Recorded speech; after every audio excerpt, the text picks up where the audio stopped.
안전한 미래를 준비하기 위해서 우리는 무엇을 해야 할까요? 뭘 하기는 해야 할까요? 안녕하세요, 푼돈헌터입니다.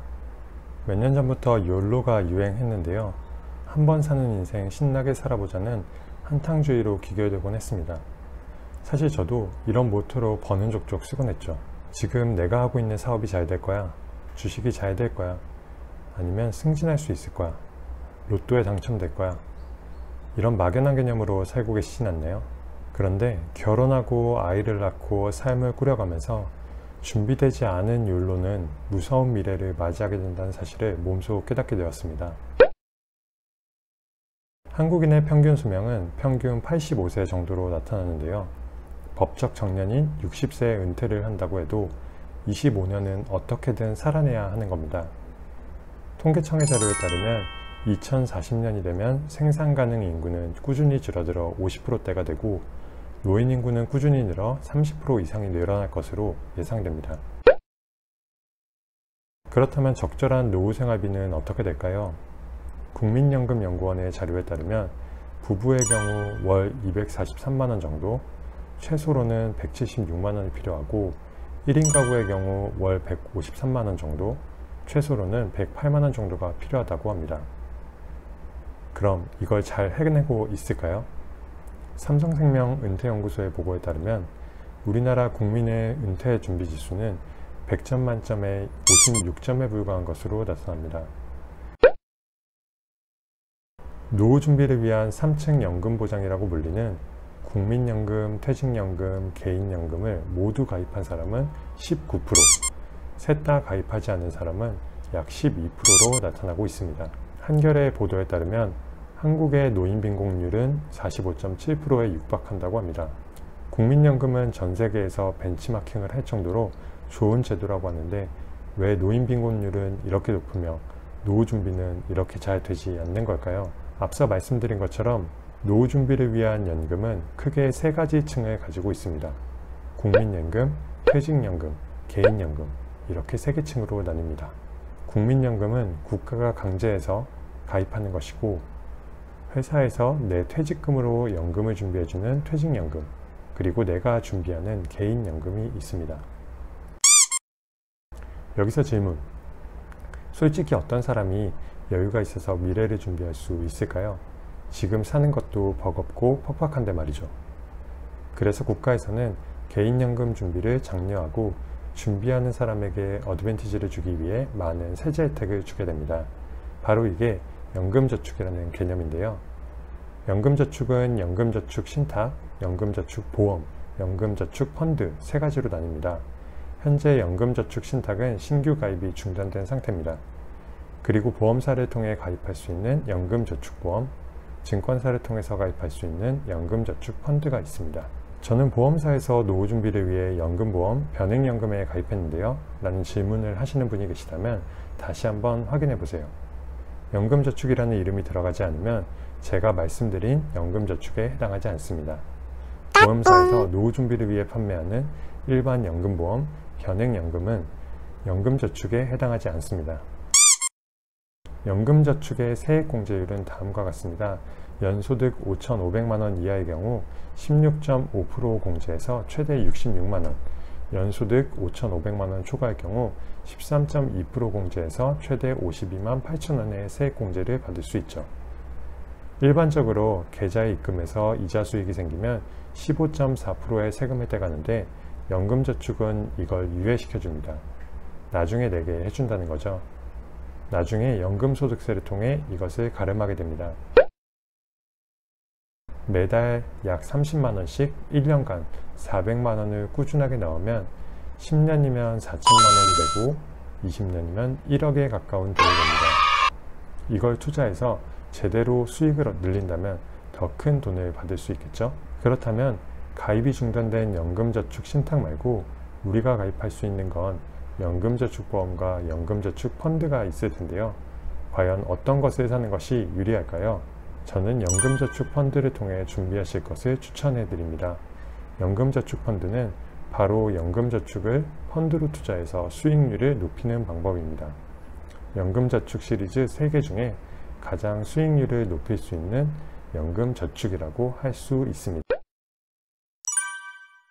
연금저축은 연금저축 신탁, 연금저축 보험, 연금저축 펀드 이렇게 세 가지 종류로 구성되어 있습니다. 이 중에 연금저축 신탁은 현재 가입이 중단되어서 더 이상 이용할 수 없으니 제외해도 될 것 같습니다. 그러면 우리가 선택할 수 있는 건 연금저축 보험과 연금저축 펀드 둘 중에 하나입니다. 금융감독원의 자료에 따르면 연금저축 보험이 109.7조 원으로 전체 연금저축 적립금의 71.9%를 차지하고 연금저축 펀드는 18.9조 원으로 12.4%, 연금저축 신탁은 17.5조 원으로 11% 정도를 차지한다고 합니다. 많은 사람이 연금저축 보험에 가입해 있다는 걸 알 수 있습니다. 그렇다면 우리도 연금저축 보험에 가입하는 것이 좋을까요? 연금저축보험은 연금저축을 보험 형태로 납입하는 것입니다. 가입은 보험사에서 가능하죠. 원금보장, 예금자 보호가 가능하다는 점입니다. 연금저축보험은 사업비가 높고 수익률은 낮은 점이 단점으로 지적될 수 있습니다. 연금저축의 평균 수익률은 4.18%인데 생명보험과 손해보험의 수익률은 각각 1.77, 1.65%로 나타납니다. 연금저축 펀드의 수익률이 가장 높고 생명보험, 신탁, 손해보험이 그 뒤를 잇고 있습니다. 연금저축보험의 구조는 납입금액에서 5에서 10% 정도 사업비를 제외하고 나머지 금액을 금리에 맞추어주는 형태라고 할 수 있습니다. 최근 한국은행에서 금리를 높였지만 여전히 낮은 수준이기 때문에 여기서 적용받을 수 있는 금리는 높아도 2% 내외라고 할 수 있습니다. 그러나 보험사도 가만히 있으면 돈이 생겨나지 않기 때문에 이 수익을 위해서 펀드 등에 투자를 하게 되죠. 결과적으로는 내가 직접 투자하는 것과 다를 게 없을 것 같습니다. 물론 연금저축보험을 운용하는 쪽의 입장은 안정적인 노후 준비가 가능하다는 이야기를 할지 모르겠습니다. 또 10년을 납입했는데 수익률이 2% 정도라면 만족할 수 있을지도 모르겠지만 물가 상승률 등을 감안한다면 높은 수익률을 기대하기는 어려울 것 같습니다. 인터넷으로 가입하는 연금저축보험은 일반 다이렉트 보험처럼 운용비를 낮추고 수익률을 높인다고 이야기를 합니다. 굳이 연금저축보험에 가입하실 거라면 인터넷으로 가입하는 것이 좋겠습니다. 납입기간을 놓치거나 부득이한 사정이 생겨 2개월 이상 납입하지 못하는 경우는 해지 사유에 해당하여 해지가 될 수도 있습니다. 그렇다면 연금저축 펀드는 어떨까요? 높은 수익률을 기대할 수 있습니다. 연금저축의 평균 수익률은 4.18%인데 이 중에 연금저축 펀드의 수익률이 17.25%로 가장 높은 걸 알 수 있습니다. 연금저축 펀드는 그야말로 주식 투자를 통해 수익률을 높일 수 있는 유일한 연금저축이라고 볼 수 있죠. 리스크를 감당해야 하기 때문에 그만큼 수익률이 더 높을 수 있다는 전제가 있습니다. 보험과 달리 자유롭게 납입할 수 있습니다. 연금저축보험은 2회 이상 미납 시에 해지 사유가 될 수 있지만 연금저축 펀드는 내가 여력이 생길 때 납입하면 됩니다. 연금저축 펀드는 원금보장, 예금자 보호가 불가능한 점이 단점이라고 할 수 있겠습니다. 연금저축보험은 반대로 이 두 가지가 모두 가능하죠. 연간 납입 가능 금액은 1,800만 원이지만 세액공제는 400만 원까지만 가능합니다. 세액공제율은 다음과 같습니다.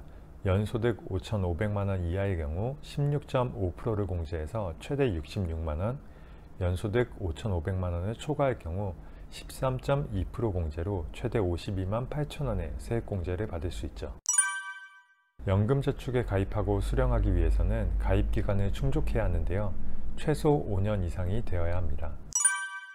금융감독원에서 운영하는 통합연금 포털에서는 회사별 수익률을 확인할 수 있습니다. 혹시 제 이야기를 듣고 연금저축 보험에서 연금저축 펀드로 이전하고자 하는 분들이 계실 수도 있겠죠. 기존에 연금저축 보험이 있으신 분들은 절대 해지하지 마시고 새로 연금저축 펀드를 증권사에서 가입하신 뒤에 이전 신청을 하시면 됩니다.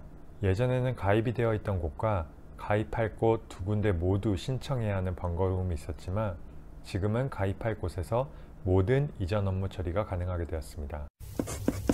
자, 오늘은 이렇게 연금저축보험과 펀드를 비교해 보면서 구체적으로 살펴보았습니다.